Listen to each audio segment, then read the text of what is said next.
Sitting in my favorite armchair, surrounded by the familiar smell of the coffee I had prepared earlier, I look at the walls of the room that surround me. They are adorned with framed photos of my children, Mark and Linda. Each image captures a moment of happiness, where genuine smiles mix with the innocence of childhood. But as the years passed, life took turns I never imagined.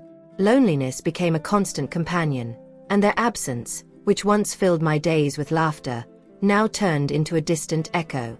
I remember the promises made, the visits that never happened, and I feel the weight of disappointment squeeze my heart.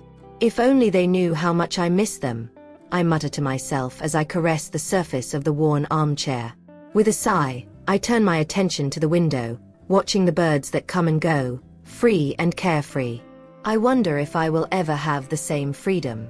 Thoughts scatter when the phone rings, breaking the deafening silence that surrounds me. The sound is sharp and insistent, and I hesitate, but finally stand up to answer it. Hello. My voice is a little shaky. Lady Agnes, this is your distant relative's lawyer, Mr. Thompson. I have some news for you, says a deep and professional voice. News? What kind of news? I ask, my heart racing. It's about a heritage. Mr. Thompson left you a significant amount of money. His words float in the air, and for a moment, I can barely process the information.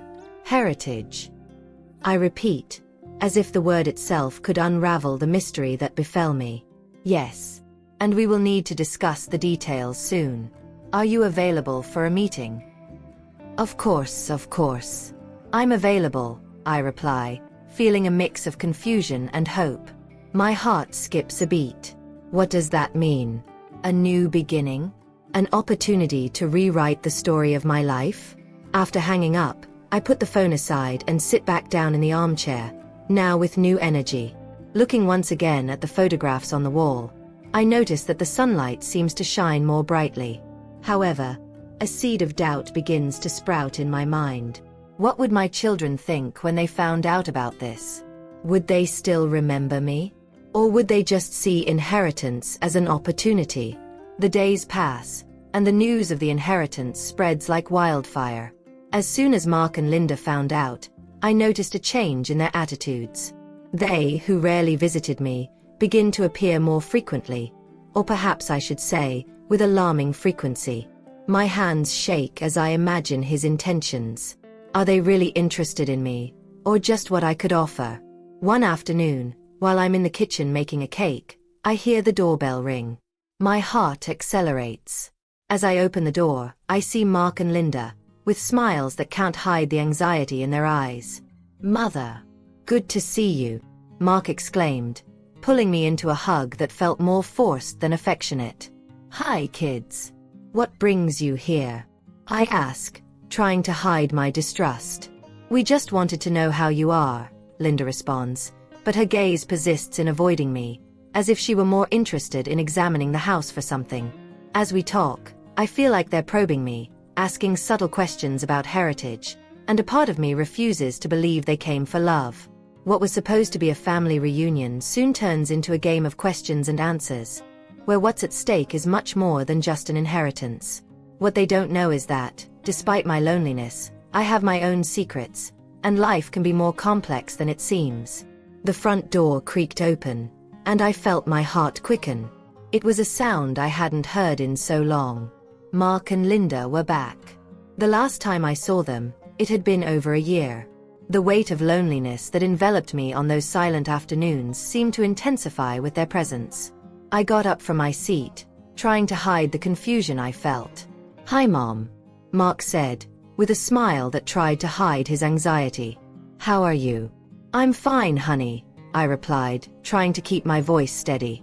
Please enter. The two crossed the room, and I watched them carefully. Linda was nervous, her fingers playing with the edges of her bag.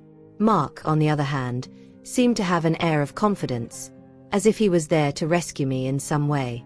But I knew there was something more behind that visit. The subject of inheritance hung in the air like a dense cloud. Mom, we heard about the inheritance, Linda said, unable to contain her curiosity. Can you tell us a little about that? I hesitated. The truth is that, even with the inheritance, the feeling of abandonment still echoed in my mind. It wasn't just the money that worried me, but how they were more interested in their fortune than me. I don't know much yet. The lawyer just informed me that I inherited a significant amount of money, I replied, trying to keep my voice neutral. Mark exchanged a quick look with Linda. It was a subtle gesture, but it didn't go unnoticed by me. I felt like I was back at school, watching kids plotting something in the shadows. And what do you intend to do with it? Mark asked, with a tone of curiosity that seemed unusually intense.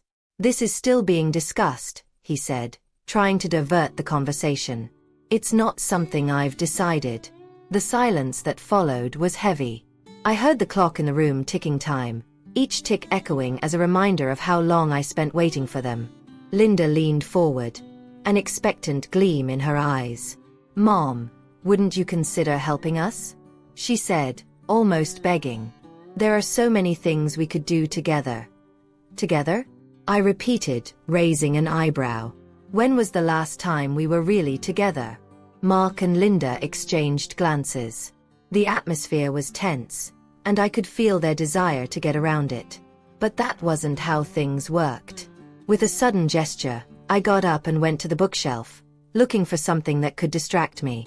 That's when my fingers touched the cover of an old diary. My husband's diary. Look, this is important to me, he said, holding the diary to his chest. I don't want to talk about money right now. Mark and Linda looked at each other, but my mind was made up. That diary held memories that I needed to explore. It was a piece of my life that I had kept to myself, and I wasn't willing to give it up. All right, Mother. We can wait, Mark said, but there was a coldness in his voice that I didn't like. I sat down again, opening the diary. The pages were yellowed with age, but the words still seemed vibrant. I began reading aloud, my late husband's handwriting bringing me a mixture of nostalgia and pain. Today, Agnes said she would like to travel to Italy. I read, my voice shaking. The desire he expressed in his words was palpable, and I lost myself in those stories. Did you really keep that? Linda asked, a little surprised. I didn't know Dad had a diary. It was a part of him that I wanted to preserve, I replied, without looking away from the pages. Every word is a piece of our history. The mood in the room changed, but I could tell their attention was less on my memories and more on how they could benefit from what I was about to discover. The tension grew, and I felt increasingly isolated, as if I were in a bubble, watching life go by from afar. Mom, you can't let this money change who you are, Mark said, trying to sound worried. We want the best for you. What do you really want? I asked, my voice cracking with emotion. The best for me, or the best for you? Mark and Linda looked at each other again, and I knew there was a gulf between us that would never be bridged. They stood up to say goodbye, but the feeling of betrayal and disillusionment stayed with me. As the door closed behind them, I realized that the visit had not been about reconciliation, but about the money that now hung like a shadow over our lives. I sat down in my favorite armchair, the old blue flowery fabric sofa that had seen better days, and picked up Harold's diary. The yellowed pages seemed to whisper secrets that I had ignored for so long. I lost myself in reading, delving into memories of my late husband, hoping to find comfort in his words. But as the lines unfolded, I realized that what I found was much more than that. Why didn't you ever tell me about this, Harold? I muttered to myself, as a wave of sadness and anger invaded me. He was always so reserved, but I never imagined there was such a dark side to his life. The passages talked about a debt he owed to a loan shark, an amount that, if not paid, could put not only our stability at risk, but now, with the inheritance, could even affect what I inherited. What else did he hide from me? The words danced in my mind, and suddenly I was interrupted by a firm knock on the door. It was Mark and Linda, ready for another visit, as if they hadn't been around for years. I got up, my heart racing, and opened the door. They entered, and the atmosphere was charged with a mix of expectation and distrust. Hi, Mom, Mark said, trying to sound excited. How are you feeling today? Better, thank you, I replied, but I couldn't keep the tone of suspicion out of my voice. What brings you here again? Linda, always the most direct, quickly cut in. We wanted to know how you are dealing with this inheritance. It's a significant amount, isn't it? His penetrating gaze made me feel like I was being dissected. Yes, it is significant, I replied, trying to look away. I didn't want to give them the satisfaction of seeing my vulnerability. The truth is, I was confused, but I wasn't sure if I should open my heart to them. Have you thought about how you're going to use this? Mark asked, raising an eyebrow, as if evaluating an investment. I'm still not sure, I admitted, but the idea of using the money for something that benefited myself, rather than feeding them, sounded more and more appealing. Look, Mom, Mark continued, we just want you to do the right thing. You know we've always been worried about you. If you need help managing it all, we're here. Serious. You guys were too busy with your lives until now, I said defiantly. Why this sudden concern? The tension in the air was palpable. Mom, don't be like that, Linda said, her tone rising a little. We only want the best for you. Wouldn't it be easier if you let us help? I don't need your help, and I definitely don't need you to tell me what to do, I replied, firmly. A part of me wanted to scream and expose all the hurt I had accumulated over the years, but at the same time, there was a part that felt exhausted. After an awkward silence, Mark changed his strategy. Look, Mom, I know you might feel like you weren't a perfect mom, but we forgive you, right, Linda? He looked at his sister, who nodded in agreement. To forgive. I laughed, but there was no joy in my laughter. And what exactly do you want me to forgive? The fact that you only showed up now, when you think there's something to be gained. It's not that. You need to understand that we all make mistakes. You don't need to feel guilty about all this, Linda insisted, but her words sounded empty to me. I stood up abruptly, putting the diary aside. Enough. It's not my fault they're selfish adults. The only thing I want is to understand what happened to our lives, not what you want to gain from it. When I saw the surprised expression on their faces, I knew I had crossed a line. But deep down, a part of me was relieved.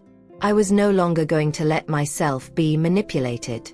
Harold's past was starting to make sense, and I needed to find out more. As they withdrew, a feeling of anguish enveloped me. What did I really know about the life I built with Harold? What else would I have to find out? With these thoughts swirling in my mind, I returned to the diary, determined to uncover the secrets that surrounded me and the truth that had remained hidden for so long. I woke up to a sunny morning, but when I opened my eyes, the light seemed brighter than usual. The insomnia of the previous night had left me exhausted, and the tiredness mixed with the determination that was beginning to take shape within me.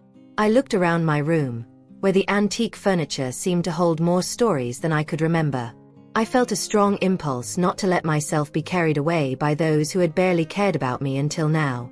The inheritance, although unexpected, was supposed to be an opportunity for me to get back on my feet, not a trap in the hands of Mark and Linda. I walked slowly down the stairs, the wood creaking beneath my feet, and sat at the kitchen table, the coffee still hot in my cup. As I looked out the window, I saw the garden that my husband loved to tend. The flowers were withered, and I realized that, like them, I had also spent a long time without receiving proper care. It was time to change that. I grabbed my notepad and started planning. What do I really want to do with this money? I asked myself. It wasn't just about spending or saving, but about getting my life back. I remembered how I always dreamed of traveling. I wanted to see places I had never seen before, like Italy, where the streets are full of history and art. Or perhaps, a small chalet in the mountains, where he could breathe fresh air and leave heavy memories behind. With my mind buzzing with ideas, I decided I needed advice. I remembered the lawyer who had contacted me. It was time to understand all the details of this inheritance. I grabbed my coat and left the house, the fresh morning air invigorating me. The walk to his office felt shorter than usual, like I was finally walking toward a new beginning. Upon entering the office, I was greeted by a friendly secretary who led me to the lawyer's office. He had a serious look, but a welcoming presence. Agnes, it's a pleasure to see you again. he said as he offered me a seat. I would like to discuss your heritage in detail. His words were like music to my ears. I listened attentively as he explained each clause, each condition. But as the conversation progressed, I realized there was something deeper there. Inheritance may be linked to matters of the past, Agnes, he said, with a tone of caution. It is important that you are aware that some of the clauses may affect what you will actually receive. What do you mean? I asked, anxiety rising inside me. He leaned forward, and the seriousness in his gaze made my heart skip a beat. Your family history may have more secrets than you realize. You have to be careful, as others could take advantage of it. I left the office with my head full of questions and concerns. What did my husband hide? Why would he leave something like that behind? Doubts tormented me, but a new determination was also forming. I wouldn't just be a victim in this web of lies. As I walked back home, I came across an elderly woman sitting on a park bench. She looked as alone as I felt, and something pulled me closer. "Hi, honey," she said, with a warm smile. "You seem worried." "A little," I replied, sitting down next to him. "I just found out I inherited a fortune, but it looks like it's more complicated than I thought." The woman raised an eyebrow. "Ah, fortunes often bring more problems than solutions. My name is Doris, and I've been there." As we talked, Doris shared her own story of family betrayal. My children also backed away when money came along. They just wanted to know what they could get from me. But I learned to value myself again. There's so much more to life than just money. His words resonated deeply with me. I felt like I was starting to form an unexpected connection. The conversation flowed, and with each report I heard, new courage sprouted in my heart. Doris encouraged me to pursue what I truly wanted, not what others expected of me. That morning turned into a new chapter in my life.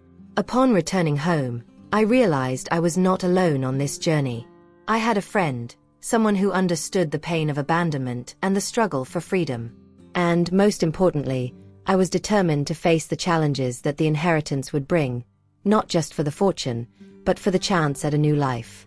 The atmosphere that night was tense, and I felt a knot in my stomach when I heard the doorbell. It was like fate was calling, and I wasn't sure I was ready to answer.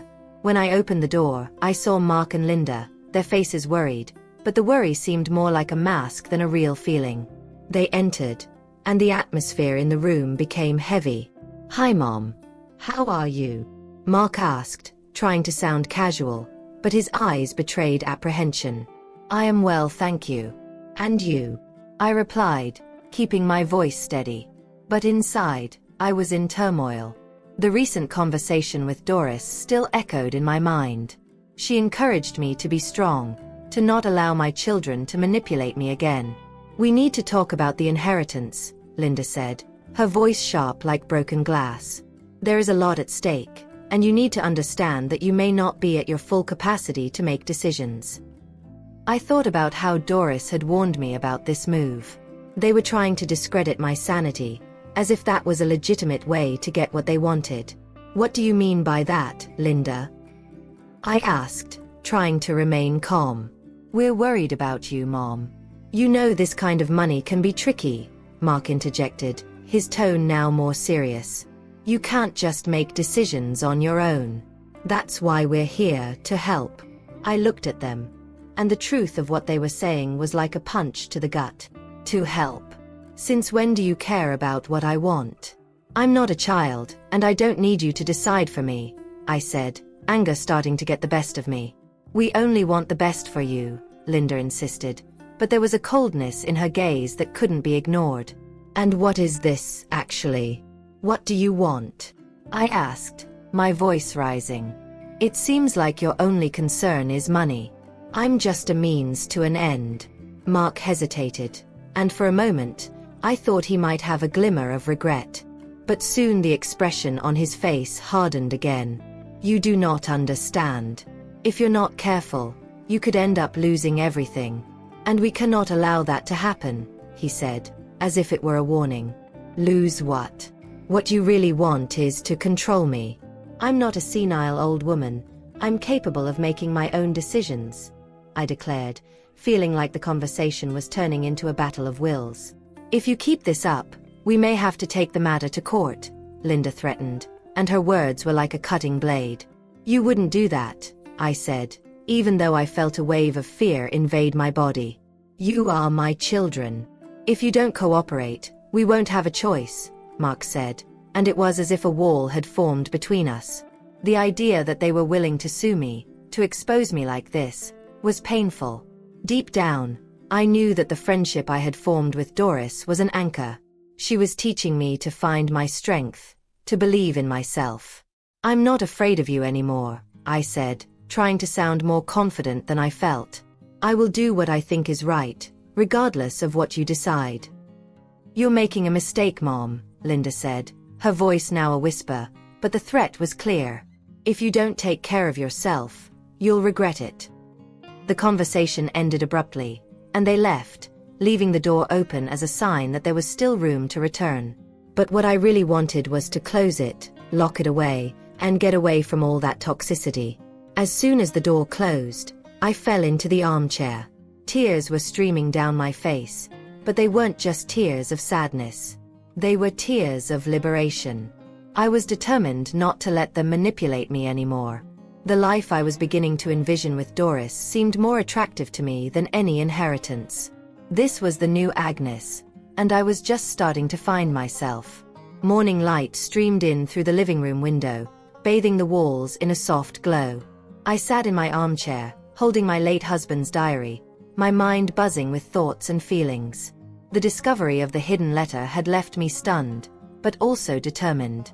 I looked at the photos of Mark and Linda on the shelf, and a chill ran down my spine.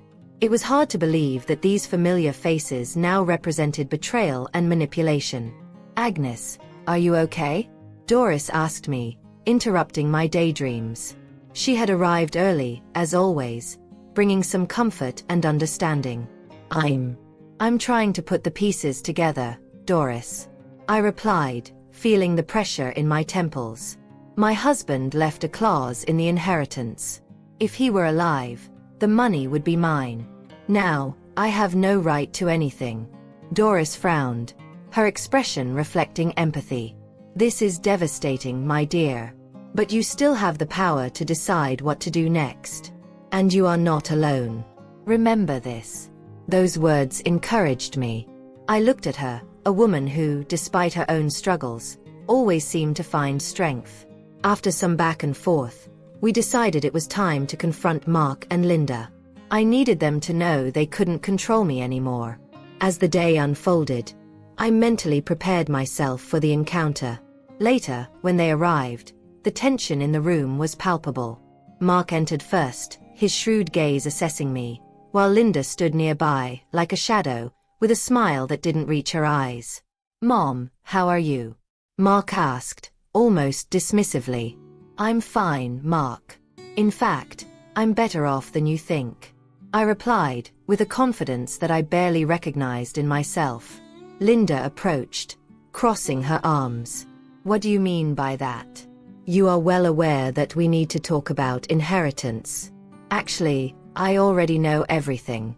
I interrupted, my voice firm.